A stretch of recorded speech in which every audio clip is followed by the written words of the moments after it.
جی ناظرین کرام، رحمت رمضان افطار نشریات میں آپ کا ایک مرتبہ پھر خیر مقدم ہے۔ وقت ہوا ہے ہمارے بہت ہی پیارے فیوریٹ سیگمنٹ اور معلوماتی سیگمنٹ، جس میں ہم دین کی باتیں علماء اہل سنت سے سیکھتے ہیں، علماء اسلام سے سیکھتے ہیں۔ الحمدللہ آج یہ بزم ایک مرتبہ پھر سج چکی ہے۔ علماء ذی وقار تشریف فرما ہے، اور مختصر سے انٹروڈکشن کروا دوں، پھر انشاءاللہ ہم بڑھیں گے ٹاپک کی طرف اور سوالات کی طرف۔ ناظرین کرام، ہمارے خوش نصیبی ہمارے درمیان حضور زیغم اسلام، مفکر اسلام، حضرت علامہ مولانا پیر سید مظفر حسین شاہ صاحب دامت برکاتہم العالیہ، جو ہماری رحمت رمضان نشریات کی شان ہے، جان ہے اور پہچان ہے۔ الحمدللہ آپ تشریف فرما ہیں، اور آپ کے ساتھ ہمارے ایک اور بڑے ہی جید زبردست عالم دین اور بہت ہی کمال گفتگو آپ فرماتے ہیں۔ عوام بھی سنتی ہے اور خواص بھی آپ کی گفتگو بڑی توجہ کے ساتھ سنتی ہے، اور توجہ نہ بھی کر رہی ہو تو آپ توجہ اپنی جانب مبذول کروانے میں کامیاب ہو جاتے ہیں۔ اللہ نے وہ لب و لہجہ عطا فرمایا ہے ماشاءاللہ۔ حضرت علامہ مولانا مفتی سمر عباس قادری صاحب آپ بھی یہاں تشریف فرما ہیں، اور ہمارے دو بڑے ہی پیارے شناخواں حافظ محمد احسن قادری اور سید حسان اللہ حسینی یہ بھی تشریف فرمائے۔ آپ تمام احباب کو میری جانب سے السلام علیکم ورحمۃ اللہ وبرکاتہ۔ وعلیکم السلام ورحمۃ اللہ وبرکاتہ۔ ناظرین کرام، جیسا کہ ہم نے سحری کے پروگرام میں رحمت رمضان سحر نشریات میں شان مولا کائنات علی المرتضیٰ کرم اللہ تعالی وجہ الکریم پر علماء کرام کے ساتھ بہت خوبصورت گفتگو ہوئی ہے، بہت کچھ ہم نے سنا ہے، اور یقین کریں طبیعت ہری بھری ہو گئی ہے۔ ذکر ہی ایسا ہے، اہل بیت اطہار رضوان اللہ تعالی علیہ مجمعین کا ذکر ہے ہی اتنا الحمدللہ کھلا ہوا کہ جو یہ ذکر کرتا ہے وہ بھی کھل جاتا ہے، وہ بھی مہک جاتا ہے الحمدللہ۔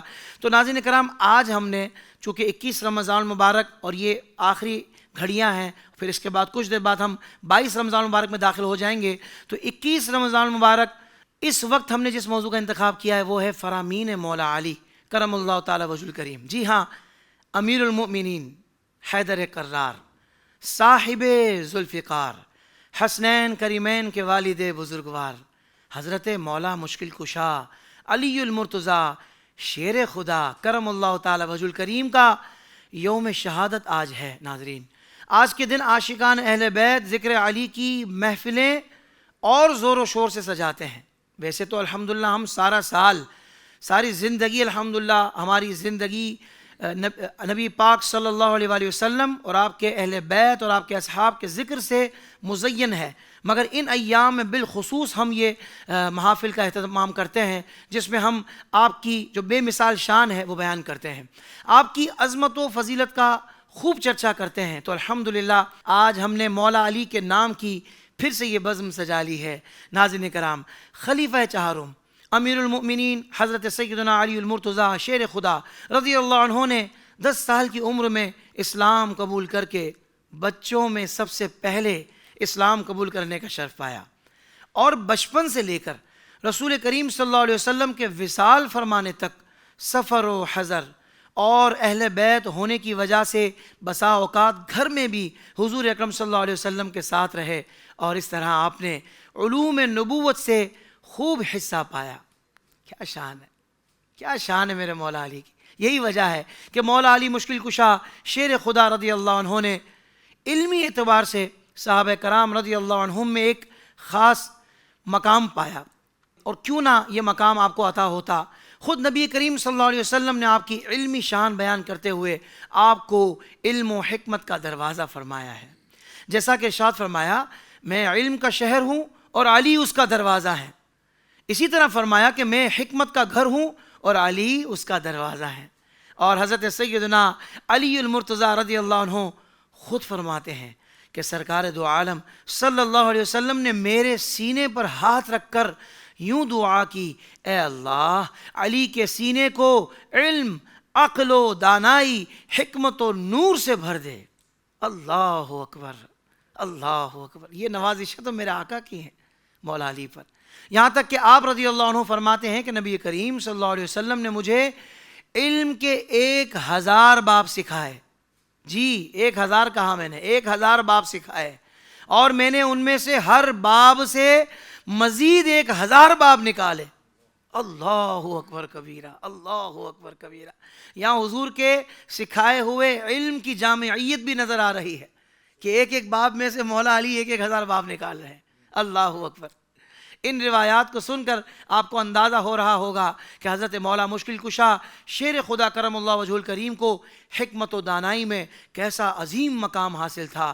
آپ رضی اللہ عنہ کی علمی لیاقت بیان کرتے ہوئے یہ بڑے غور سے سنیے گا، صحابہ رسول حضرت ابو طفیل عامر بن واصلہ رضی اللہ عنہ فرماتے ہیں کہ میں حضرت سیدنا علی المرتضیٰ رضی اللہ عنہ کی خدمت میں حاضر ہوا تو آپ خطبہ ارشاد فرما رہے تھے، اور آپ نے خطبے کے دوران ارشاد فرمایا مجھ سے سوال کرو، اللہ پاک کی قسم تم مجھ سے قیامت تک ہونے والے جس معاملے کے متعلق بھی پوچھو گے میں تمہیں اس کا جواب ضرور دوں گا۔ تابعی بزرگ حضرت سعید بن مسیب رحمۃ اللہ تعالی علیہ فرماتے ہیں نبی کریم صلی اللہ علیہ وسلم کے صحابہ میں سوائے حضرت علی رضی اللہ عنہ کے کوئی اس انداز سے کہنے والا نہ تھا کہ مجھ سے پوچھ لو۔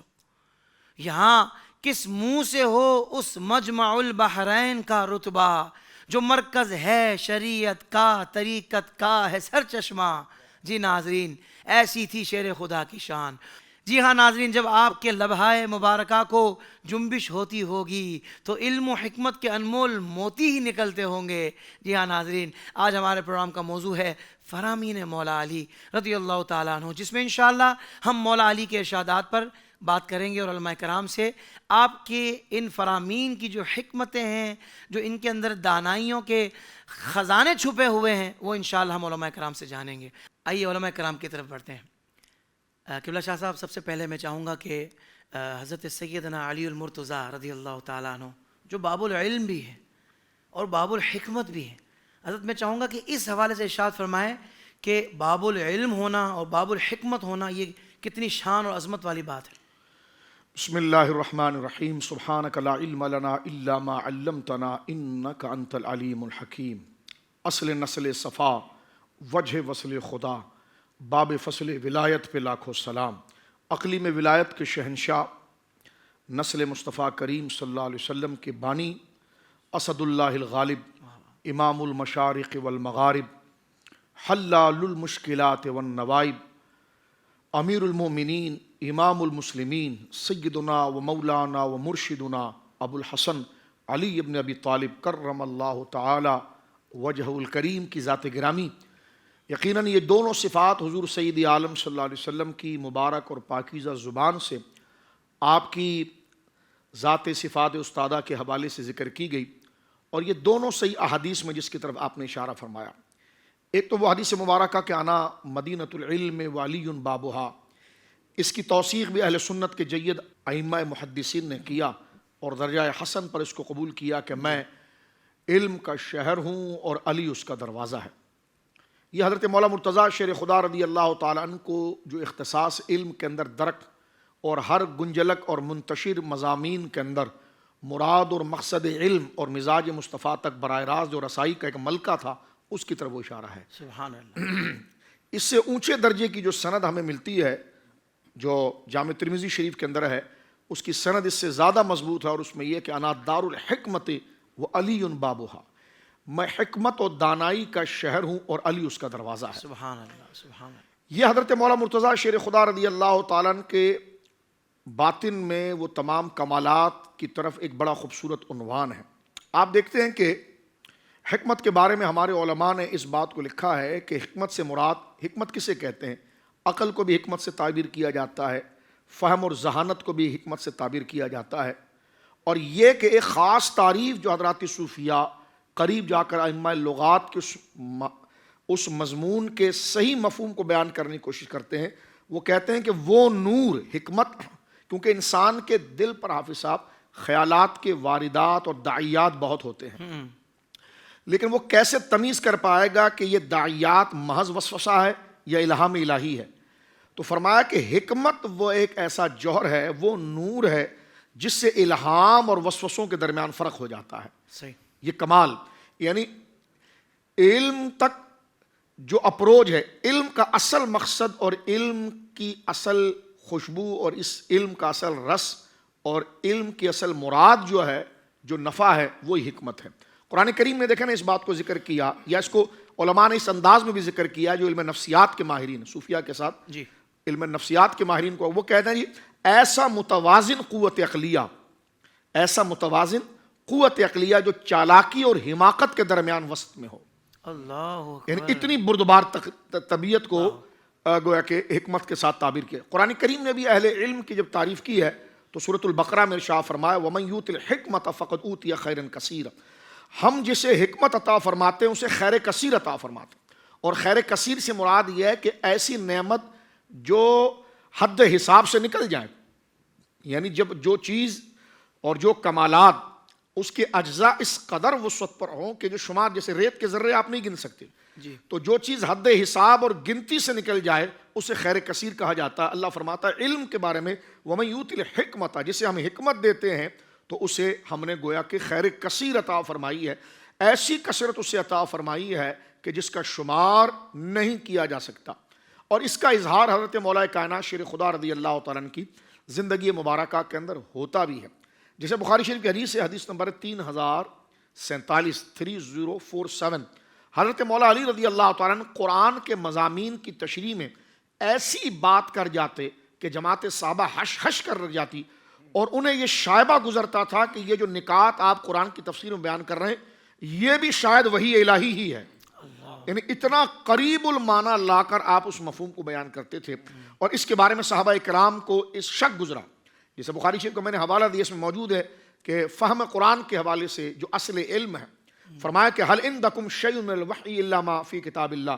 صحابہ نے کہا یقیناً یہ جو آپ کسی آیات سے متعلق, کسی سورت کے مضامین سے متعلق, کسی آیت کے کسی جز سے متعلق جب آپ اس سے مراد الہی کو ذکر کر رہے ہوتے ہیں اور مزاج الہی کو ذکر کر رہے ہوتے ہیں تو اتنا قریب آ کر بات کرتے ہیں کہ عقل کی رسائی وہاں تک نہیں ہوتی ہے.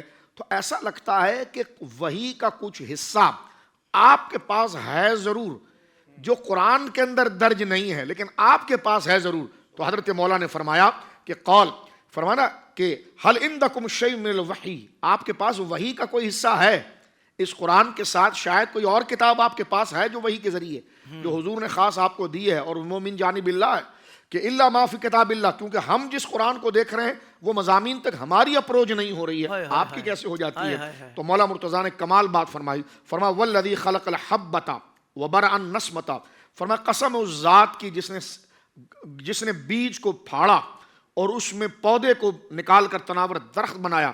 ما اعلمہ الا فہما یؤتیہ اللہ رجلا فی القرآن, فرمانے نہیں ایسا نہیں ہے, یہ اللہ کا فضل ہے, اللہ اپنی کتاب کی سمجھ کسی کو, کسی مرد کو, کسی انسان کو عطا فرمائے قرآن کے حوالے سے. یہ وہی ہے, میرے پاس اور کوئی وہی نہیں ہے, نہ وہ غار میں کوئی لے کر گیا ہے نہ بازار میں کوئی لے کر گیا ہے, وہ جو ہے وہ یہی قرآن ہے, اس کے علاوہ اور کوئی وہی نہیں ہے. تو یہ حضرت مولا مرتضیٰ شیر خدا رضی اللہ تعالیٰ نے یہاں پر فہم قرآن کی بات کی. بات کو سمیٹتے ہوئے صرف میں ایک جملہ عرض کرنا چاہتا ہوں. حضرت سیدنا معاویہ رضی اللہ تعالیٰ کے پاس کچھ لوگ موجود تھے جب حضرت مولا مرتضیٰ رضی اللہ تعالیٰ کی شہادت ہوئی, تو آپ نے حضرت معاویہ رضی اللہ عنہ نے اپنے قریب ان سے کہا کہ مجھے مولا مرتضیٰ یعنی حضرت علی کے کچھ کمالات ہیں تو وہ ذکر کرو. تو بیان کرنے والے نے تھوڑا تہ دامنی سے کام لیا, اپنی جان کو کترانے کی کوشش کی, لیکن آپ نے فرمایا نہیں, تمہیں کرنا پڑے گا, تمہیں بولنا پڑے گا. تو انہوں نے 2 جملے کہے اور میں اس پر بات ختم کرتا ہوں. اس سے آپ اندازہ لگائیے مولا مرتضیٰ کو جنہوں نے انالائز کیا, سمجھا ہے قریب رہ کر, وہ مولا مرتضیٰ کے مقام اور فہم قرآن اور حکمت میں بالغ نظری کس طرح وہ کن الفاظوں سے اس کو کشید کرتے ہیں. اس لفظ پر صرف آپ غور کریں. تو وہ سیدنا معاویہ سے کہنے لگے اذا لا بد من وصفہ, اگر آپ نے مجھے مجبوری کر دیا ہے اور مجھ پر اتنا شدید لازم کر دیا ہے کہ بغیر مولا مرتضیٰ کی شان اور وصف کمال کو بیان کیے ہوئے میرے پاس کوئی چارہ نہیں ہے, تو پھر سن لیجئے مولا مرتضیٰ کون ہے. فرما فکان واللہ بعید المدا و شدید القوا, فرمایا مولا مرتضیٰ کون ہے, فرما وہ اس قدر صفات اور شان والے تھے جن تک رسائی دشوار ہے. وہ اس مقام پر تھے کہ بعید المدا شدید القوا, وہ اس مقام اور صفات عالی کے تھے کہ ان تک پہنچنا محال ہے. اور میں کہتا ہوں یہ جملہ سونے سے بھی اگر کوئی قیمتی چیز ہونا وہ لکھنے کے لائق ہے. اب جو جملہ میں آپ کے سامنے پڑھ رہا ہوں, ہائے ہائے ہائے ہائے, فرمایا اور یقیناً جو مولا مرتضیٰ کے قصائد یا آپ کے افعال کو پڑھتا ہے, آپ کی زندگی کو دیکھتا ہے, دور خلفائے راشدین میں آپ کی زندگی کو دیکھتا ہے, جناب سید عالم کے دور میں دیکھتا ہے, تو اس پڑھنے والے کا اعتماد اسلام پر کتنا ہو جاتا ہے, وہ اس خوشبو کو پائے گا. کتنی قیمتی بات اس شخصیت نے بیان کی ہے. کہنے لگے اگر اذا لا بد من وصفہ, اگر مجھے آپ نے مجبور کر دیا اور حضرت علی کی شان بیان کیے بغیر میرے لیے کوئی چارہ نہیں ہے، تو فکان بعید المدا شدید القوا، تو آپ مرتبہ صفات و مقام میں اتنے بلند تھے کہ وہاں تک پہنچنا انتہائی دشوار تھا۔ ہاں یہ میں کہوں گا کہ ان کی صحبت کا کمال کیا تھا کہ یتفجر العلم من جوانبہ، ان کے بندہ قریب بیٹھتا تھا تو ایسا لگتا تھا کہ گرد و نواح سے علم کے چشمے پھوٹ رہے ہیں۔ اللہ اکبر کبیرہ۔ یتفجر العلم من جوانبہ وتنتفی الحکمت من نواحیہ، کیا کہتے ہیں؟ فرماتے علم ان کے قریب پھوٹتا ہوا نظر آتا تھا اور حکمت ان کے جملوں سے شہد کی طرح ٹپکتی ہوئی محسوس ہوتی۔ سبحان اللہ۔ فرمائیے حضرت مولا مرتضیٰ رضی اللہ تعالیٰ عنہ کا مقام و مرتبہ تھا کہ انا دار الحکمت ولی بابوہا۔ کیا کہنے، سبحان اللہ سبحان اللہ سبحان اللہ، کیا خوبصورت کلام فرمایا ہے۔ کہ مفتی صاحب میں چاہوں گا کہ ہماری سادہ سی عوام کے لیے تھوڑا سا یہ اس بات کو مزید سمجھنے کے لیے میں چاہوں گا ارشاد فرما دیں کہ یہ بیسیکلی علم کہتے کسے ہیں، حکمت کہتے کسے ہیں۔ جب علم اور حکمت سمجھ آ جائے گا کہ اسے کہتے ہیں تو پھر یہ بھی سمجھنے میں آسانی ہوگی کہ پھر یہ باب العلم ہے اور پھر یہ باب الحکمت ہے۔ اللہ اکبر اللہ اکبر۔ حضرت حافظ صاحب جیسے حضرت شاہ صاحب قبلہ نے فرمایا کہ یہ دونوں عظیم صفات ہیں اور یہ حضرت مولا مرتضیٰ شیر خدا رضی اللہ تعالیٰ عنہ آپ کو عطا کی گئیں، لیکن یہاں پر یہ ملحوظ رہنا چاہیے، بسا اوقات کئی لوگ توازن جب برقرار نہیں نہ رکھتے تو وہ یہ کہتے ہیں کہ یہ صرف علم و حکمت ہے ہی حضرت علی کے پاس، کسی اور کے پاس نہیں ہے۔ یہ انکار ہمارے علماء نے قبول نہیں کیا۔ وہ کہتے ہیں کہ یہ ان کی فضیلت ضرور ہے اور اس کو ہم بیان بھی کرتے ہیں اور ان کے اقوال اور کتب کو پڑھی جائے تو وہ بالکل روز روشن کی طرح چمک رہے، لیکن نبی پاک علیہ السلام کے ہر صحابی کے پاس علم تھا اور ہر صحابی کے پاس حکمت بھی تھی، بہت اچھے بھائی، لیکن اس کا وافر حصہ حضرت مولا مرتضیٰ کو عطا۔ کیا کہنے، یہ ہے اہل سنت کا مزاج۔ سبحان اللہ۔ اچھا دوسری بات، جیسے حضرت شاہ صاحب نے فرمایا کہ اس حدیث کی سند پر بعض لوگوں نے کلام کیا ہے، دیکھیے اہل سنت کا مزاج کتنا پیارا مزاج ہے۔ وہ یہ کہتے ہیں کہ یہ حدیث اگرچہ اس کی سند پر کلام ہو سکتا ہے اور کیا بھی ہے، لیکن انکار نہیں کیا جا سکتا کہ آپ کے پاس علم نہیں۔ اب یہی خارجیت ہوتی ہے کہ جب حضرت علی کی بات آئے تو وہ کہتے ہیں نہیں یہ جھوٹ ہے، تو یہ فلاں ہے، تو یہ ڈھمکا ہے، پتہ نہیں کہاں تک بات لے کے جاتے ہیں۔ حضرت کتابیں پڑھے بندہ حیران ہو جاتا ہے۔ اگر انا مدینۃ العلم وعلی بابوہا اس حدیث کی سند میں کمزوری بھی ہو تو انا دار الحکمت وعلی بابوہا اس کی سند میں کوئی کمزوری نہیں، اور یہ علم و حکمت قریب قریب ہیں، اس لیے دوسری سند کی صحت بتاتی ہے کہ اگر حکمت ہے تو پھر علم بھی ہے۔ یہ بات ہے، یہ بھی ماننا بالکل پڑے گا، بات ہے، یہ سچی بات ہے۔ بھئی اگر سند کمزور ہے تو اس کا مطلب ہے تم جھوٹ پر مبنی کر دو گے اس کو، نہیں، ایسی کوئی بات نہیں ہے۔ یہ دوسری بات ہے۔ اب تیسری بات بڑی سمجھنے والی ہے کہ یہ جو علم و حکمت ہوتا ہے اس کا بنیادی فرق آسان کر کے عرض کروں، علم ہر بندے کو سمجھ نہیں آ سکتا، چونکہ علم کے اندر کئی دقیق جملے ہوتے ہیں اور کئی لطیف جملے بھی ہوتے ہیں، اور علم جس بندے کے پاس جیسا ہے، وہ جس فن کا ماہر ہوتا ہے بس اوقات وہ اس کا زیادہ یوز کرتا ہے۔ مثال کے طور پہ انگلش ہے تو اس کے جملے بولے گا، نحوی ہے تو وہ ٹرمیں لے کے آئے گا، صرفی ہے تو وہ سیغوں کا استعمال کرے گا، منطقی اور فلسفی ہے تو وہ، لیکن سامنے والے بندے کی یہ صلاحیت نہیں ہوتی۔ علم کے اندر بڑے بڑے گوشے ہیں، آپ جس کو چھیڑیں اس کے اندر ایک لطف ہے، لیکن ہر بندہ سن کر نتیجے تک پہنچ جائے یہ ضروری نہیں۔ حکمت اس چیز کو کہتے ہیں کہ جو عوام و خواص ان سب کو نتیجے تک پہنچا دے، اس کو حکمت کہا جاتا ہے۔ سبحان اللہ۔ آسان کر کے میں بات عرض کر دی، میں اس کو مزید کھول دیتا ہوں ایک مثال کے ذریعے۔ جیسے ہمارے پاس ایک بادام ہوتا ہے، اب بادام ہم نے دیکھ لیا بہت اچھا ہے، قیمتی ہے، فلاں شہر سے آیا ہے اور اس کے کھانے کے فوائد بھی پتہ ہیں، لیکن حکمت کیا ہے کہ توڑ کر بیچ میں سے مغز آپ کو پیش کیا جائے۔ یہ حکمت ہے کہ آپ کو صرف فضائل نہیں بتائے گئے، آپ کو صرف نالج نہیں دیا گیا۔ علم کا معنی نالج، معلومات، اس کے بارے میں ساری کہاں سے آیا، کیسے ہوتا ہے، کب پکتا ہے، کیا اس کی ڈیٹیل ہیں، یہ کیسا ہے۔ لیکن حکمت کیا ہے کہ وہ مغز نکال کر آپ کی تلی کے اوپر رکھ دیا جائے کہ اس کو استعمال فرمائیں تاکہ اگلا فائدہ بھی ہو جائے۔ یہ اس کا بنیادی فرق جو آسان اور قریب الفہم لوگوں کے، وہ میں نے آپ کی خدمت میں عرض کیا۔ یاد رکھیں قرآن مجید برہان رشید اگر پڑھا جائے تو یہ جو لفظ حکمت ہے یہ نبوت پر بھی بولا گیا ہے، کیونکہ جو نبی ہوتا ہے نا وہ سب سے بڑا حکیم وہ ہوتا ہے، یاد رکھ لے، سب سے بڑی حکمت اس کے پاس ہوتی ہے۔ اس واسطے حکمت کا لفظ نبوت پر بولا گیا، اور جس کو نبوت کا فیض جتنا ملا اتنی حکمت اسے بھی عطا کر دی گئی۔ اور جیسے حضرت شاہ صاحب نے فرمایا جیسے ریت کے ذرے نہیں گن سکتے ایسے حکمت کے اسرار و رموز یہ بھی بندہ نہیں گن سکتا، تو ایسے ہوتے۔ اچھا دوسری بات، احکام شریعت کو بھی حکمت کہا گیا ہے۔ واہ، اب یہ کیوں کہا گیا ہے؟ دیکھیں کچھ احکام شریعت میں حلال کام ہے اور کچھ سے کہا گیا کہ یہ حرام ہے، ان سے بچنا ہے، ایسے ہی ہے نا۔ اب یہ حلال و حرام میں جو حکمت ہوتی ہے نا، اس حکمت کے پیش نظر احکام شریعہ کو حکمت کہا گیا ہے۔ دیکھیں ہمارے لیے ایک چھوٹی سی مثال دے دیتا ہوں تاکہ مسئلہ حل ہو جائے۔ آپ دیکھیں حضرت حافظ صاحب، جانور جتنے بھی حلال ہیں جن کو ہم ذبح کر کے کھاتے ہیں، ان کے پیدا ہونے کی ریشو آپ دیکھ لیں تو وہ کم ہے، لیکن اس کے باوجود ریوڑ ہیں، اس کے باوجود کہ کھائے جاتے ہیں، قربانی پر ذبح ہوتے ہیں، حج پر ذبح ہوتے ہیں، پھر بھی ریوڑ ہیں، جبکہ پیدا ہونے کی ریشو تھوڑی ہے۔ حرام جانوروں کو آپ دیکھ لیں، یہ کتا اور بلی اور ایکس وائی زیڈ ان جانور، ان کے پیدا ہونے کی ریشو زیادہ ہے، لیکن اس کے باوجود ان کے اندر ریوڑ نہیں نظر آتے آپ کو۔ کیا وجہ کیا ہے؟ بالکل نہ ان کو ایسے ذبح کر کے، تو آگے میں جملے نہیں بولنا چاہتا، یہ مطلب اچھی طبیعت پر گراں گزرے گا، تو ان کے ساتھ یہ معاملہ بھی نہیں، پھر بھی ریوڑ نہیں۔ کیا وجہ ہے؟ کہ ان کو برکت جو عطا کی گئی ہے وہ حلال کو عطا کی گئی ہے، حرام میں برکت نہیں ہے۔ یہ حکمتیں جو شریعت میں پوشیدہ ہیں، اس وجہ سے شریعت کو حکمت کہا گیا۔ یہ دوسری بات۔ اب تیسری بات بھی سمجھنے والی، قرآن مجید کو بھی حکمت کہا گیا ہے۔ قرآن مجید برہان رشید کے اندر حکمت دیکھیں، 23 سالہ عرصے میں نازل ہوا۔ سب سے بڑی حکمت یہ ہے کہ آہستہ آہستہ ہمارے اوپر جیسے یکدم کسی چیز کو مسلط کر دینا، وہ نہیں ہے۔ کتنی بڑی حکمت ہے کہ قرآن آسانی چاہتا ہے۔ وَلَقَدْ يَسَّرْنَا الْقُرْآنَ لِلذِّكْرِ فَهَلْ مِن مُدَّكِرٍ، فرمایا یہ قرآن آسان ہے اور آسانی کے ساتھ تمہاری طرف بھیجا گیا ہے، تو اس وجہ سے بھی اس کو حکمت کہا گیا۔ تو اچھا اگلی بات بڑی توجہ طلب ہے، اللہ رب العزت کی صفات میں سے بھی یہ علیم ہونا اور حکیم ہونا ہے۔ قرآن مجید اگر پڑھا جائے تو 92 مرتبہ 92 مرتبہ اللہ نے اپنے آپ کو حکیم کہا ہے، اللہ اکبر، اور 156 مرتبہ اللہ نے اپنے آپ کو علیم کہا ہے۔ اللہ، اب علم والی بات 156 مرتبہ ہے اور حکمت والی 92 مرتبہ۔ اس کا کیا مطلب ہے؟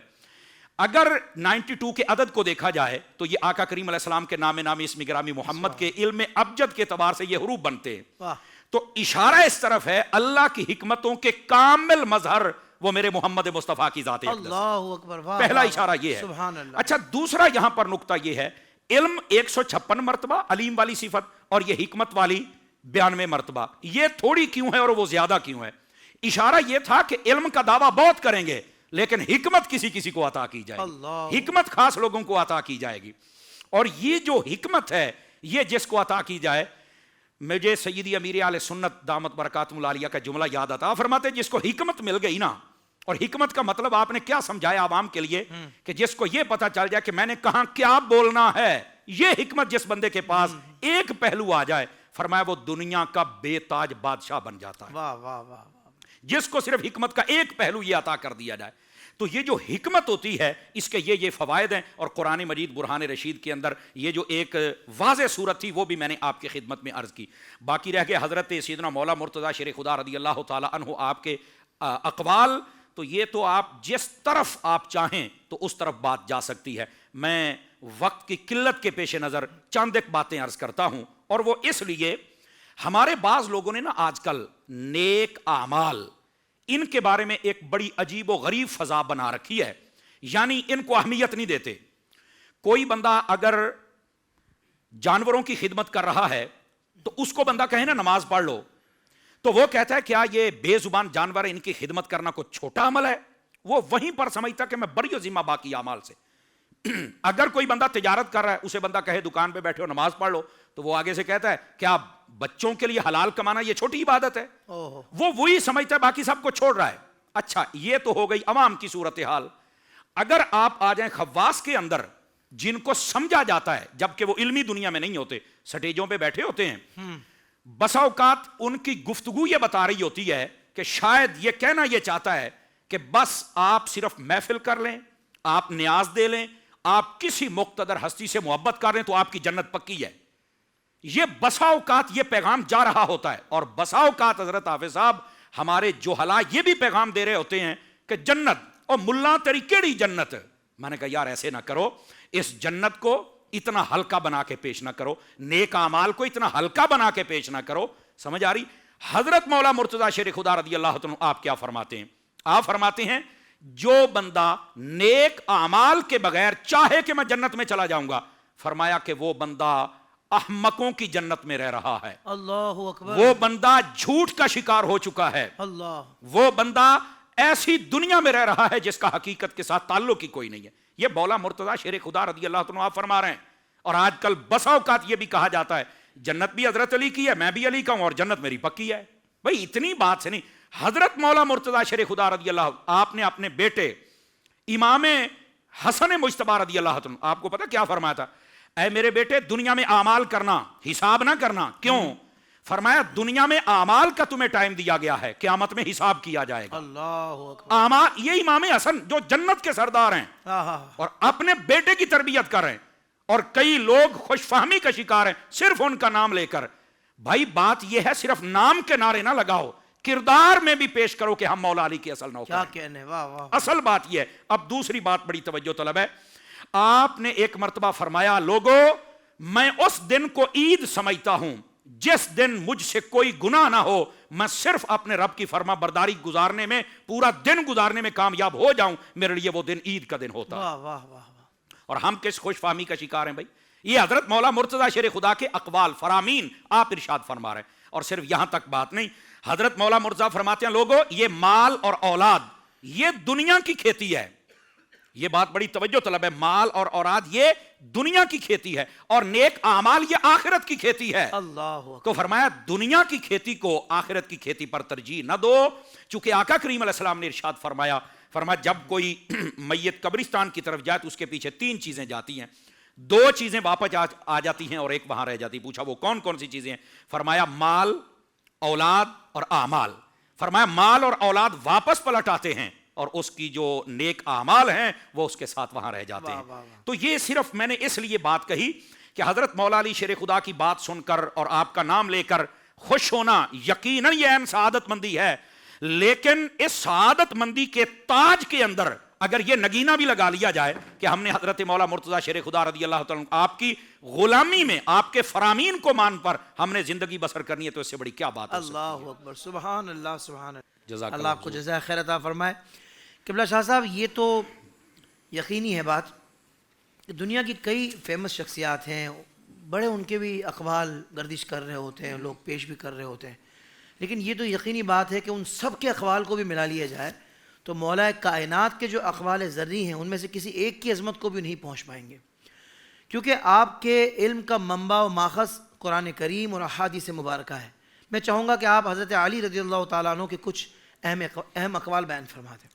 بسم اللہ الرحمن الرحیم۔ یقین آپ نے بالکل درست تجزیہ فرمایا کہ حضرت علی رضی اللہ تعالیٰ عنہ کے اندر یہ صلاحیت جو بیدار ہوئی ہے یہ حضور سید عالم صلی اللہ علیہ وسلم کی کامل صحبت کا نتیجہ ہے، سبحان اللہ، اور سرکار دو عالم صلی اللہ علیہ وسلم سے ظاہری طریقہ اور باطنی طریقے دونوں طریقوں سے آپ نے استفادہ کیا، اور براہ راست حضور ہی کے واسطے سے قرآن کے فہم کو آپ نے گویا کہ ذکر فرمایا، جس طرح کہ آپ نے انٹرو میں بھی اس بات کو ذکر کیا۔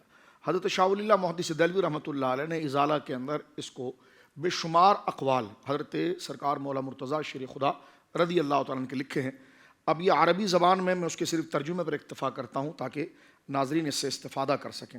آپ کا یہ جملہ ہے جس میں سے چند الفاظ صرف ہم لکھتے ہیں، فرمایا کہ جان لو کہ صبر کا مرتبہ ایمان کے مقابلے میں ایسا ہے، جان لو، اب دیکھیں کتنی باریک بات ہو رہی ہے، کہ جان لو کہ صبر کا مرتبہ ایمان کے مقابلے میں ایسا ہے جیسے سر کا مرتبہ جسم کے مقابلے میں ہے۔ تو جب سر جائے گا تو جسم بھی جاتا رہے گا، اسی طرح جب صبر جائے گا تو ایمان بھی جاتا رہے گا۔ اللہ اکبر، کمال۔ اب اس ایک لفظ کے اوپر پورا ایک پروگرام آپ کر سکتے ہیں کہ یہاں پر حضرت مولا مرتضیٰ کیا ارشاد فرما رہے ہیں اللہ، کہ ظاہر سی بات ہے جب آپ ایمان والے ہیں، صاحب ایمان ہیں، اور اس حقانیت پر جب آپ قائم ہیں تو سامنے سے مشکلات آپ کو بہت آئے گی، اور اس مشکلات سے ڈر کر باطل میں ملوث اور اس میں جھک جانے کی بجائے حق پر قائم رہ کر اس مشکلات کو صبر کرنا، یہی ایمان ہے۔ تو یہ حضرت مولا مرتضیٰ ارشاد فرما رہے ہیں کہ جان لو صبر کا مرتبہ ایمان کے لیے ایسے ہے، کیونکہ تعارف، اب دیکھیں انسان کا تعارف اس کی ٹانگوں سے ہوتا ہے، اس کے سینے سے ہوتا ہے، چہرے سے ہوتا ہے، چہرے سے ہوتا ہے۔ تو ہم کتنے بڑے مومن ہیں تو ہمارا تعارف صبر سے ہوگا۔ مثال کے طور پر ایک طرف خواہشات نفس کھڑی ہے، نماز کو آپ کو ٹالنے کے لیے جسم کے اوپر سستی لا رہی ہے، حرام مال کی فراوانی موجود ہے۔ اب صبر کا معنی ہے کہ باطل میں جھک جانے میں، رب کی نافرمانی میں مبتلا اور شامل ہونے سے خود کو خدا کی فرمان برداری پر روک کے رکھنا۔ اب آپ دیکھیے کیا فرمایا آپ نے کہ آپ ارشاد فرماتے صبر کا مرتبہ ایمان کے مقابلے میں ایسے ہے جیسے جسم کے اندر سر ہوتا ہے، انسان کا تعارف اس کے چہرے سے ہوتا ہے۔ تو بندہ مومن و ایمان میں کتنا کامل ہے اس کا مظاہرہ ہی اس وقت ہوگا کہ اس کا ایمان پہچانا جائے گا اس کے صبر کے رویے سے، اللہ اکبر، کہ وہ باطل میں خود کو ملوث نہ کرے۔ اور صبر کا معنی بھی یہی ہے کہ خود کو روک دینا، کس سے؟ اللہ کی نافرمانی سے۔ جب آپ حق پر رکھیں گے تو باطل آپ پر مزاحمت کرے گا، آپ پر پابندیاں لگائے گا، آپ کو زیر کرنے کی کوشش کرے گا، آپ کو تکلیف دے گا۔ تو اس وقت جو مشکلات کو جو آپ روک رہے ہیں نا، تو اندر آپ کے اندر ایمان ہے، اس وجہ سے آپ کو وہ اسی سچائی کی طرف کھینچ کے لے جا رہا ہے، اس گندگی کی طرف نہیں لے کے جا رہا۔ تو وہ وصف جو آپ کو سچائی کی طرف لے جائے اور گندگی سے بچائے، اس صلاحیت ہی کو صبر کہتے ہیں۔ اور مولا مرتضیٰ نے پوری سیرت مبارکہ کو یہاں جمع کر دیا۔ سبحان اللہ، فرمایا کہ جان لو کہ صبر کا مرتبہ ایمان کے مقابلے میں ایسا ہے جیسے سر کا مرتبہ جسم کے مقابلے میں ہے۔ تو جب سر جائے گا تو جسم بھی جاتا رہے گا، اللہ، جب صبر جائے گا تو ایمان بھی جائے گا۔ آپ دیکھیے جہاں صبر چھوٹے گا بندہ کا اعتقاد خراب ہو جاتا ہے۔ بد عقیدہ ہوتا ہی بندہ جب ہے جب بے صبرہ ہو جاتا ہے، کیونکہ آگے وہ فراوین اور سہولیات کو دیکھ رہا ہوتا ہے، اور اس کو یہاں بھی سفر کر لوں، وہاں بھی سفر کر لوں، یہ بھی مل جائے، وہ بھی مل جائے۔ تو جب بے صبرہ ہوتا ہے تو اعتماد اس کا ایمان سے جاتا ہے۔ فرمایا جب صبر گیا تو ایمان گیا۔ بعد میں آپ پگڑی باندھتے رہیے، دعائیں کرتے رہیے، معاملات کرتے رہے، تو جب وہ صبر چلا گیا تو ایمان چاہیے۔ مولا مرتضیٰ نے کمال کی بات کی ہے۔ اللہ کی عزت کی قسم اگر بندہ اس قول کو پکڑ لینا تو بے شمار مصیبتوں، بد مذہبیت سے اور بے شمار بلاؤں سے اللہ رب العالمین اس کو محفوظ رکھے گا۔ سبحان اللہ۔ حضرت مولا مرتضیٰ رضی اللہ تعالیٰ مزید ارشاد فرماتے ہیں، بنی عامر کے ایک شخص سے کہا کہ فرمایا کہ علی نے مجھ سے تم پر 2 برائیوں کا اندیشہ ہے۔ حضرت مولا علی نے ان سے کہا کہ میں تم پر 2 برائیوں کا اندیشہ۔ اب یہ دیکھیں کیا کمال ہے میرے لیے اور ہم جیسے ناظرین کے لیے۔ دوسری بات آ رہی ہے، ایک تو صبر کو مضبوطی سے پکڑنا ہے۔ حضور مولا مرتضیٰ کہتے ہیں تمہاری بربادیاں 2 وجہ سے ہیں، پوری میرے کو تو بڑی پریشانیاں ہیں۔ فرمایا یہ دو سسٹم کو ٹھیک کر دے تجھے ایمان کا ذائقہ آ جائے گا۔ فرمایا ایک جو اندیشہ ہے بربادی کا وہ طول العمل، لمبی امیدیں ہیں، اور لمبی امیدیں تقدیر کے انکار کی طرف لے جاتی ہیں۔ اللہ ایک اکبر، اور نفسانی خواہشات کی اتباع، کہ جو باطن چاہ رہا ہے، خلط ملط جو بھی دماغ میں آ رہا ہے اس کی وہ اتباع کر رہا ہے۔ فرمایا یہ بربادی ہے کہ تیرے نزدیک شریعت کا کوئی اعتبار نہیں، نہ خوف خدا، نہ شرم نبی، یہ بھی نہیں وہ بھی نہیں۔ تو گویا کہ طول العمر، لمبی امید ہے۔ اور یہ حضور کی حدیث سے آپ نے ماخذ کیا، سرکار نے فرمایا اول سلاح الحاظ الامہ الیقین و اول فساد یا طول العمل۔ جناب رسول اللہ علیہ الصلوۃ والسلام ارشاد فرماتے ہیں میری امت کی سب سے بڑی بھلائی تقدیر پر یقین ہے، اور میری امت کا سب سے پہلی خرابی لمبی امیدیں ہیں۔ اللہ اکبر، اس کے ساتھ حضرت مولا مرتضیٰ شیر خدا رضی اللہ تعالیٰ فرماتے ہیں خواہش، اور فرمایا بلا شبہ خواہش نفس کی اتباع حق سے روک دیتا ہے۔ خواہش نفس کی اتباع، دیکھو کیا کمال کی بات کی۔ بندہ جہاں اپنی خواہش نفس کی تکمیل کرتا ہے تو حق بولنے سے زبان رک جاتی ہے، اس کے اندر صلح کلیت آ جاتی ہے، وہ ڈاماڈول ہو جاتا ہے۔ کیونکہ دیکھیے کیا بات یہاں پر کر رہے ہیں، فرما رہے ہیں کہ خواہش نفس، نفس کے اندر یعنی بری خیالات، مال کی لالچ، حرص، اپنے جاہ، آپ کا مقام، اپنی عزت، اپنی شہرت جب بندے کے لیے ایمان اور اس کے لیے اس کے تعارف کا ذریعہ بنا لیتا ہے تو اس وقت وہ حق بولنے سے رک جاتا ہے۔ کہتا کیا مولانا طاہر صاحب، دنیا چاند پر پہنچ گئی ہے اور آپ ابھی علم غیب کے مسئلے کو لے کر بیٹھے ہیں، آپ حاضر ناظر کے مسئلے کو لے کر بیٹھے، آپ توحید و شرک کے مسئلے کو لے، کیونکہ وہ 2 نمبر ہو گیا ہے، وہ حریص ہو گیا ہے، اب اس کا مطمع نظر مال اور دنیاوی سہولت ہو گیا ہے۔ تو ایسا بے شرم شخص نہ عالم کہلانے کا مستحق ہے، نہ پیر کہلانے کا مستحق ہے، نہ مسلمان کہلانے کا مستحق ہے، کیونکہ العیاذ باللہ اللہ اس شرارت سے ہمیں محفوظ فرمائے۔ تو خواہش نفس کی اتباع حق سے روک دیتا ہے۔ سب کو پتا ہے ختم نبوت کیا ہے، لیکن جہاں وہ بیٹھے ہیں بولیں گے نہیں، خواہش نفس۔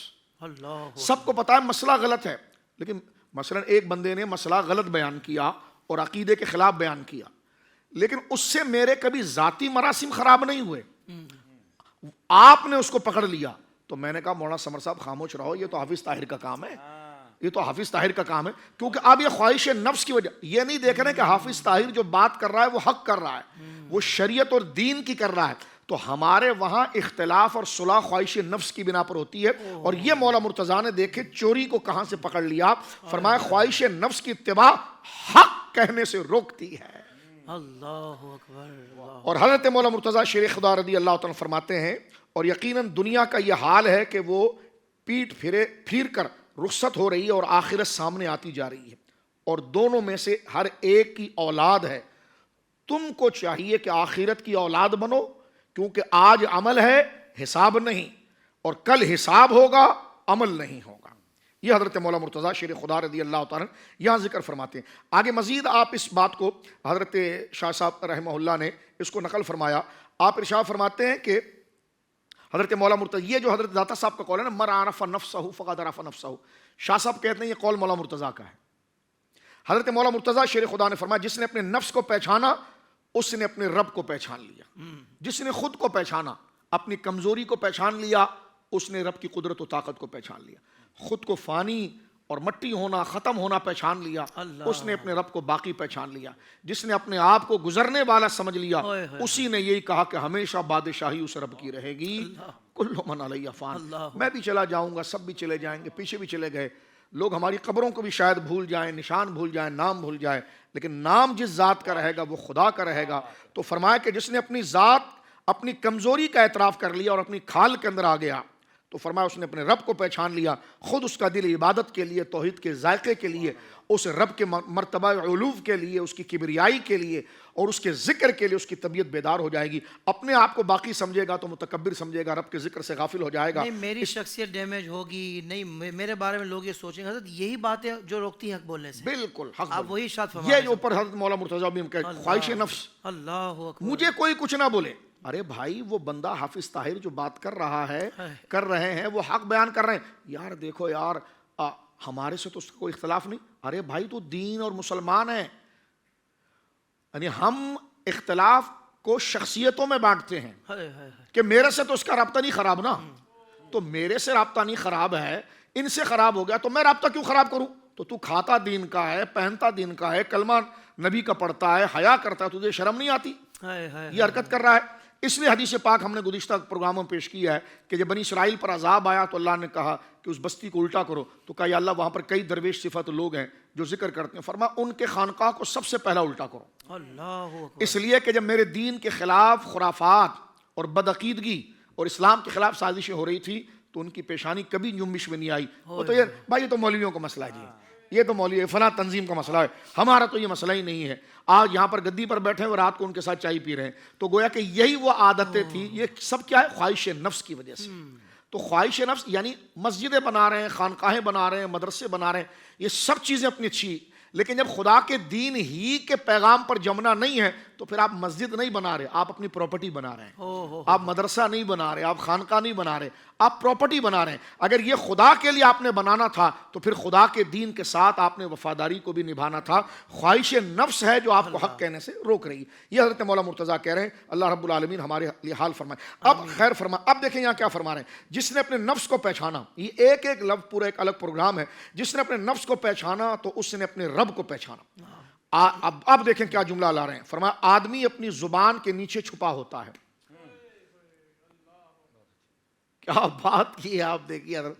آدمی اپنی زبان کے نیچے چھپا ہوتا ہے. جس کی زبان شیریں ہوگی اس کے دوست بہت ہوں گے, اور نیکی سے آگ کو بھی غلام بنا لیا جاتا ہے. اللہ اکبر. نیکی کے کام سے اس لیے کہا نا کہ جب تم خدا کا خوف کر لو گے نا, اور خدا کے مطیع و فرمان بردار اور خدا کے خوف کو اپنے اوپر غالب کر لو گے نا, تو پھر دنیا کے نظر میں تمہاری عزت و توقیر خود ہی ہو جائے گی. تمہارا لڑنا, تمہارا صلح معیار اگر شریعت بن گیا نا, اللہ خود تمہارا اعتبار لوگوں کے دلوں میں بٹھا دے گا. صرف جبے اٹھا کے بھاگنے سے اعتبار نہیں آئے گا. خدا کے کامل بندے ہو جاؤ, لوگ خود تم سے محبت کرنے والے ہو جائیں گے. جس طرح آپ کا وہ جملہ جو میں نے ایک دفعہ پھر دہراتا ہوں, آپ نے کہا محض اصلاحی بات کرنے والے کبھی ولی نہیں بنے, بلکہ ولی وہی بنے جو اصلاح کے ساتھ دین سے وفا کر گئے, جنہوں نے عقیدوں پر, جیسے غوث اعظم ہیں, داتا صاحب ہیں, اس اولیاء ہیں. تو صرف گویا کہ اصلاحی بات کرنا اور جو عقائد ہے وہاں پر کنی کاٹ جانا, تو ایسے لوگ دنیا کے وائزین تو بن سکتے ہیں لیکن اللہ کے دوست نہیں بن سکتے. وہ کیونکہ وہ واعظ کا تقاضا یہ تھا کہ جب تو نے فروعات پر اور آداب و اخلاق پر اتنا زور دیا تو آداب و اخلاق جب بندوں کے تو نے حقوق بتائے اور اس میں رات بھر روتا رہا تو جو خدا کا حق ہے. یہی عادت خوارج کے اندر تھی. خوارج کے بارے میں رسول اللہ نے فرمایا کہ وہ مسلمانوں کو ماریں گے اور کفار پر نرمی کریں گے. اب دیکھیں کیا خارجیوں نے جن سرکار مولا مرتضیٰ کو شہید کیا, جن بدبختوں نے حضرت مولا مرتضیٰ کو شہید کیا, اب وہ خارجیوں کی عادت کیا تھی کہ جب حضرت مولا مرتضیٰ نے حضرت عبداللہ ابن عباس کو بھیجا ان کے پاس, تو حضرت عبداللہ ابن عباس واپس آئے, کہنے کہ حضور ان کے خیموں میں ایسی آوازیں آ رہی ہے ذکر کی جیسے مکھیاں بھن بھن کرتی ہے, کوئی رکوع میں, کوئی سجدے میں, کوئی تلاوت میں, یعنی ذکر میں دیکھیں کس طرح لگے ہوئے ہیں. لیکن جس مسئلے پر سختی دکھانی اس سے بڑی وہاں پر گستاخیاں کر رہے ہیں. ایک خارجی اونٹنی پر جا رہا تھا, جنگل سے ایک جنگلی خنزیر نکل آیا اور اونٹ کا پاؤں جو ہے وہ خنزیر کے اوپر لگا اور خنزیر زخمی ہو گیا.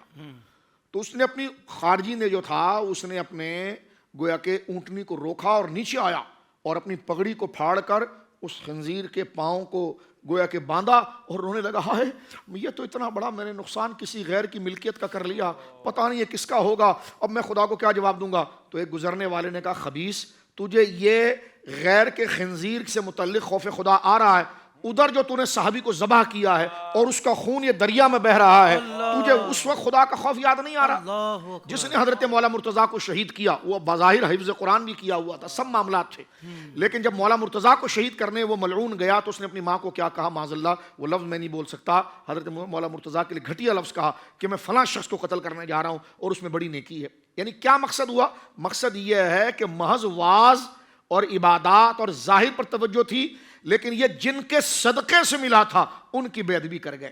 یعنی آج بھی آپ دیکھیے ہم کسی ایک فرقے کے مقابلے میں صحابہ کی عزت میں مبالغہ کر جاتے ہیں, کسی ایک فرقے کے حیثیت میں اہل بیت کی عزت میں مبالغہ کر جاتے ہیں, لیکن ان دونوں جماعتوں کو عزت حضور سے ملی ہے اور وہی شان حضور کے لیے ماننے کو شرک کہہ دیتے ہیں. اللہ اکبر. آپ دیکھ رہے ہیں جی یہی یہاں ان کے نام کی ریلیاں جائز ہیں, اچھی بات ہے. بالکل. یہ ان کی شان میں اگر کوئی حدیث آ جائے اس کا راوی ضعیف ہو تو مدرسے کا محدث پوری کوشش کر کے علم کا زور لگا کر 100 صفحے اس روایت کے صحیح مقصد کو بیان کرنے کے لیے اور اس اصطلاحات حدیث لا کر اس روایت کی درستگی کے کام کرتا ہے, لیکن بات قابل تحسین ہے.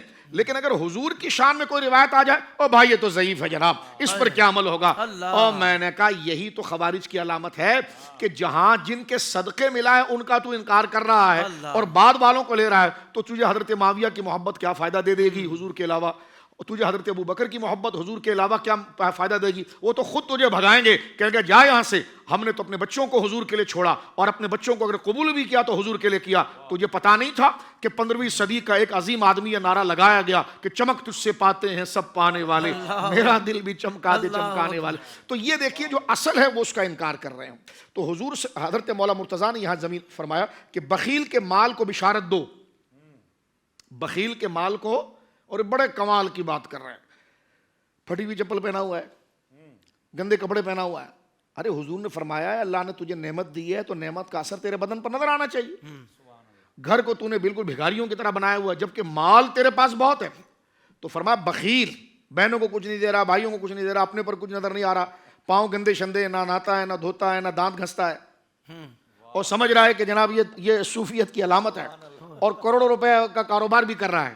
تو یہاں دیکھیں حضرت مولا مرتضیٰ کیا کہ فرمایا بخیل کے مال کو بشارت دے دو کسی حادثے کی یا کسی وارث کی. سمجھے آپ کیا کہہ رہے ہیں کہ بخیل کو بشارت دو کسی حادثے کی. جب تو یہ بخل کے اندر نہ اپنے جان پر لگائے نہ بچوں پر لگائے تو وہ بیماری کا حادثہ وغیرہ تیرے اوپر آ جائے یا سواری کا حادثہ آ جائے یا تو مرے تو یہ مال وارث کھائیں گے. تو فرمایا اس کو بشارت دے دو کسی حادثے کا اور کسی وارث کا. فرمایا یہ نہ دیکھو کہ کس نے کہا, یہ دیکھو کہ کیا کہا. یہ بھی مولا مرتضیٰ فرماتے مصیبت کے وقت گھبرا جانا مصیبت کو بڑھا کر مکمل کر دیتا ہے. فرمایا مصیبت کے وقت گھبرانا مصیبت کو بڑھا دیتا ہے, تو اس کا وقت یہ ہے کہ اللہ رب العالمین کی تقدیر پر گویا کہ فیصلہ کیا جائے. فرماتے شرافت بدتمیزی کے ساتھ جمع نہیں ہوتی, شرافت بدتمیزی کے جمع نہیں ہوتی.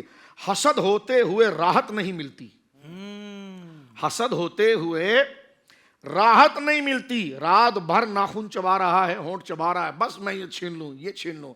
ارے جس رب نے اس کو یہ شان دی ہے اس کا کوئی ملکہ نہیں ہے، ادھر مصلی بچھا اور اس رب کے حضور باوضو ہو کر فرض بھی ادا کر، 2 رکعت صلاۃ توبہ حاجت ادا کر، اس رب سے ہی مانگ، اس کو کیا ملا ہے، وہ رب جو اس کو دے رہا ہے تو تجھے بھی عطا فرما دے گا۔ اللہ اکبر۔ تو فرمایا حسد ہوتے ہوئے راحت نہیں ملتی، انتقام کے جذبے کے ساتھ سرداری جمع نہیں ہوتی۔ کیا جملہ کہا! اللہ، یہ حکمران ذرا سن لیں، چھوٹی چھوٹی باتوں پر ان کے اوپر اگر طنز کر دیا جائے تو جناب رات کو گھر سے تمہارا کام ہو گیا، پھر نظر ہی نہیں آؤ گے۔ فرمایا یہ سرداری نہیں۔ کیا جملہ کہا! فرمایا کہ انتقام کے جذبے کے ساتھ سرداری جمع نہیں ہوتی۔ اگر سردار بن گئے ہو تو دریا کی طرح دل لاؤ، واہ واہ واہ واہ، دشمنوں کو بھی اگنور کرو، اس کو بس اپنے کام پر وہ فائدہ پہنچاؤ۔ تو سردار اور لیڈر اور بڑے چیف بن گئے ہو تم، اور تم میں انتقام کی آگ جل رہی ہے، تو فرمایا یہ سرداری نہیں ہے۔ یہ مولا مرتضیٰ کہتے ہیں، فرمایا کسی چیز تک اپروچ اور قبضہ کرنے سے سردار نہیں بنتا، سردار اپنی رعایا کے اوپر، اپنے ماتحت کے اوپر گویا کہ کشادہ قلبی کے ساتھ، کتنا جملہ! فرمایا انتقام کے جذبے کے ساتھ سرداری جمع نہیں ہوتی، درست رائے ترک مشورے کے بعد نہیں ملتی، بہت سے جھوٹ بولنے والوں کی مروت نہیں چاہیے، کوئی بزرگ تقوی سے اونچا مرتبہ نہیں پاتا، یعنی تقوی سے ہی وہ پائے گا، توبہ سے زیادہ نجات دینے والا کوئی سفارشی نہیں، عافیت سے زیادہ خوبصورت کوئی لباس نہیں، گھبراہٹ صبر سے زیادہ تکلیف دہ ہوتی ہے۔ کیا جملہ ہے! فرمایا جتنا ڈر رہا ہے نا اتنا صبر کر لے۔ دیکھیں کیسے دونوں متضاد لائیں۔ فرمایا تو گھبراہٹ میں ہائے کیا ہوگا، میں مر جاؤں گا، یہ ہو جائے گا، فرمایا گھبراہٹ چھوڑ، صبر کر، صبر کر لے۔ واہ، فرمایا کہ گھبراہٹ جو ہے یہ کب بکے گا، یہ کب ہوگا، یہ کیا ہوگا، تو فرمایا جب گھبراہٹ ایک جو منفی صفت ہے اس کو قبول کر رہا ہے، تو فرمایا گھبراہٹ صبر سے زیادہ تکلیف دیتی ہے، سب سے بڑا دشمن وہ ہے جس کا مکر سب سے زیادہ چھپا ہوا ہو۔ حکمت مومن کی گمشدہ چیز ہے، تمام عیبوں کی برائیوں کا جامع بخل ہے۔ اللہ، شہوت کا بندہ زیادہ ذلیل ہوتا ہے غلامی والے بندے سے، شہوت کا بندہ سب سے زیادہ ذلیل ہوتا ہے غلامی والے بندے سے۔ حاسد غیظ و جلن میں مبتلا رہتا ہے اس شخص کے اوپر جس پر کوئی گناہ نہیں ہوتا، گناہگار کی سفارش کے لیے گناہ کافی ہے۔ سعادت مند وہ ہے جو غیر کے حال سے عبرت حاصل کرے، احسان بدگوئی کرنے والے کی زبان کاٹ دیتا ہے، ہر فقر سے بڑا ہوا فقر حماقت ہے، ہر تونگری سے بڑی تونگری عقل ہے، لالچی ذلت کی بندش میں ہوتا ہے۔ یہ تعجب کی بات نہیں کہ مرنے والا، اس جملے پہ بات ختم کر دیتا ہوں، یہ تو پوری ایک دنیا ہے۔ فرمایا اب آپ دیکھیں کیا جملہ ہے میرے اور آپ کے لیے، فرمایا یہ تعجب نہیں کہ مرنے والا کیسے مرا، تعجب کی بات یہ کہ تو بچ کیسے گیا۔ تم جا کر یہ کہتے ہو کہ جناب یہ میت ہے، یہ کیسے مر گیا، فرمایا تعجب یہ نہیں، تعجب یہ کہ تو ابھی تک کیسے بچا ہے۔ تو فرمایا یہ بات آپ بڑے کرامت کی آپ ذکر کرتے ہیں، اور فرماتے ہیں جب تو اپنے دشمن پر قادر ہو جائے تو اس پر قادر ہو جانے کا شکر یہ ہے کہ تو اسے معاف کر دے۔ واہ واہ واہ واہ، سبحان اللہ۔ فرمایا جب تو ایک دشمن تجھے زیر کرنا چاہتا ہے، ذلیل کرنا چاہتا ہے، قتل کرنا چاہتا ہے، اور اللہ نے تجھے اتنی برکت دے دی ہے کہ تو اس پر غالب ہو گیا، اور تیرا دل کہتا ہے مولا تو نے بڑی شان عطا فرمائی، اب میں تیرا شکر ادا کرنا چاہتا ہوں کہ جو مجھے ذلیل کرنا چاہ رہا تھا تو نے مجھے اس پر قدرت دے دی، اب میں تیرا شکر کرنا چاہتا ہوں۔ مولا فرماتا اس کا شکر یہی ہے کہ اسی وقت اس کو معاف کر دے۔ تو اللہ رب العالمین جل والا اس کے چند چھینٹے ہمارے دلوں پر اتارے تاکہ ہم میں کامل انسانیت آ سکے جو مولا۔ اللہ اکبر، اللہ اکبر، کیا کہنے شاہ صاحب، واقعی مولا علی پھر ان کی شان آپ بیان کر رہے ہیں، ان کے فرامین بیان کر رہے ہیں، تو پھر ظاہر بات ہے کہ اس کے لیے تو ساری زندگیاں بھی ہماری لگ جائیں تو پھر بھی بیان نہیں ہو سکتی، ان کا حق ادا نہیں ہو سکتا۔ مفتی صاحب میں آپ کی طرف آؤں گا، حضور یہ ارشاد فرمائیے گا کہ میں نے حضرت علی المرتضیٰ رضی اللہ تعالیٰ عنہ کے حوالے سے یہ فرمان سنا ہے، اور بڑی کمال ہے، وہ آپ بھی وضاحت فرمائیں گے حضرت اس کا مطلب کہ 3 عادتیں مردوں میں بری مگر عورتوں میں اچھی ہیں، مردوں میں بری ہیں وہ 3، اور وہی 3 عورتوں میں اچھی ہیں۔ 3 عادتیں کون سی ہیں؟ ایک بخل یعنی کنجوسی، دوسری ہے خود پسندی، اور تیسری ہے بزدلی۔ حضرت مطلب سمجھا دیں اس کا ذرا۔ اللہ اکبر۔ حضرت حافظ صاحب یقیناً حکمت ہے تبھی ارشاد فرمایا نا۔ اب اس میں جو پہلی بات ارشاد فرمائی گئی، یہ عورتیں اپنے لیے نقص اور عیب نہ سمجھیں جی، کہ یہ مردوں کے لیے صفات اچھی اور ہمارے لیے اچھی نہیں، یہ ہمارا کوئی نقص یا عیب ہے، نہیں، تمہارے حق میں یہی چیز شان ہے، اچھا عورتوں کے حق میں یہ شان ہے. جیسے دیکھیں فرمایا کہ بخل مرد اگر کرے تو اس کے حق میں بہتر نہیں ہے, کیونکہ جو بخیل ہوتا ہے وہ نہ صدقہ کر سکتا ہے, نہ خیرات کر سکتا ہے, نہ ہمدردی کر سکتا ہے, نہ فیاضی, نہ اثار. وہ قربانی کا جانور بھی ڈھونڈے گا تو سب سے لو ڈھونڈے گا. صحیح. مطلب کوئی بھی کام کرے گا نا تو بالکل بدتر سے بدتر کی طرف جائے گا وہ, جب وہ کنجوس ہوگا.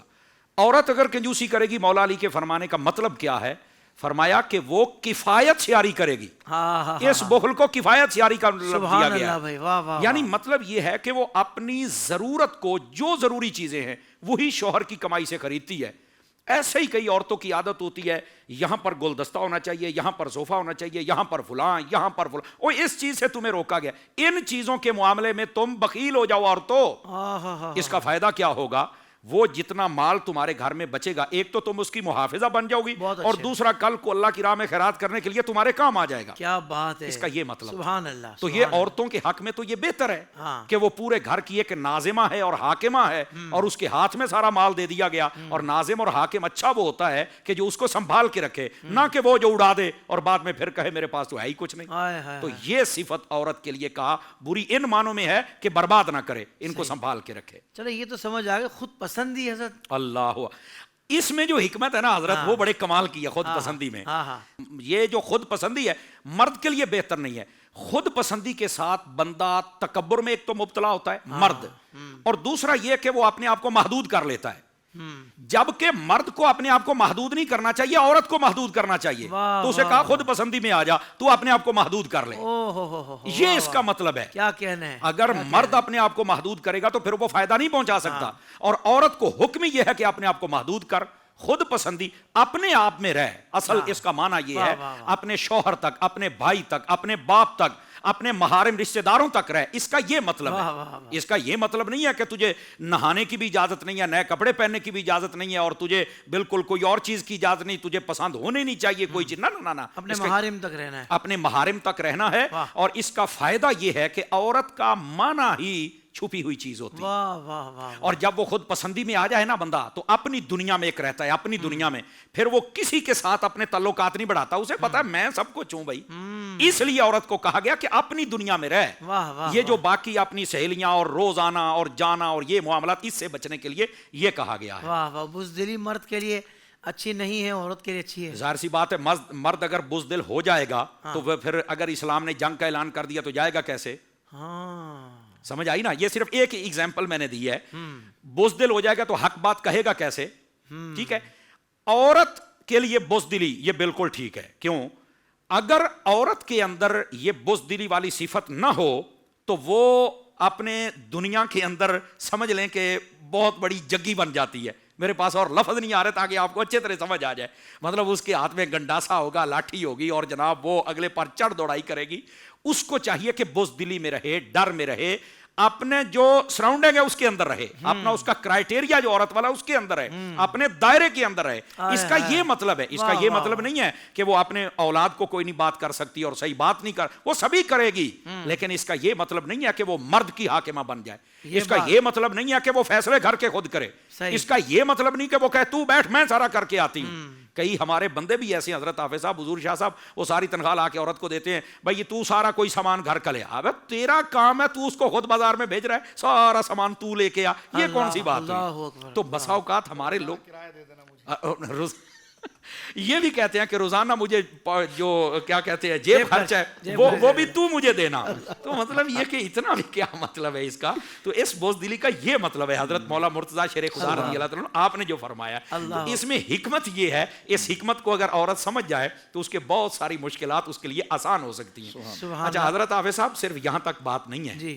حضرت مولا مرتضیٰ شیر خدا رضی اللہ تعالیٰ آپ نے اس بات کو مزید بھی کھولا ہے. مرد اور عورت کا جو ریلیشن ہوتا ہے نا, اس کے بڑے پہلو ہیں. ایک مرتبہ حضرت مولا مرتضیٰ شیر خدا نے بڑی کمال کی بات ارشاد فرمائی. آپ سے پوچھا گیا کہ اگر کسی بندے کا کوئی ایسی بیماری ہے کہ اس کو آرام نہیں آ رہا تو وہ کیا کرے؟ زیادہ تر پچھلے زمانے میں پیٹ کی بیماری ہوتی, اس کو طاعون کی بیماری بھی کہا جاتا تھا.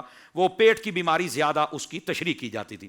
حضرت مولا مرتضیٰ جب پوچھا گیا نا, اب عورتیں بھی خوش ہو جائیں, آپ کے لیے بڑے بڑے پہلو بھی ہیں, حضرت مولا مرتضیٰ نے فرمائے ہیں.